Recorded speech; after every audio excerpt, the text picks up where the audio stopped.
المجلس العسكري الذي طرح هو بقيادة العميد مناف طلاس، وقلنا ذلك عبر لقاءات تلفزيونية وصحفية.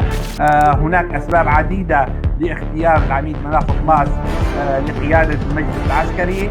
هناك توافق دولي وقبول أو رضا دولي من قبل على مناف طلاس، وتوافق هناك توافق شعبي، هناك توافق عسكري. بالنسبة لنا نحن كضباط عسكريين نؤيد أن يكون مناف طلاس قائدا للمجلس العسكري.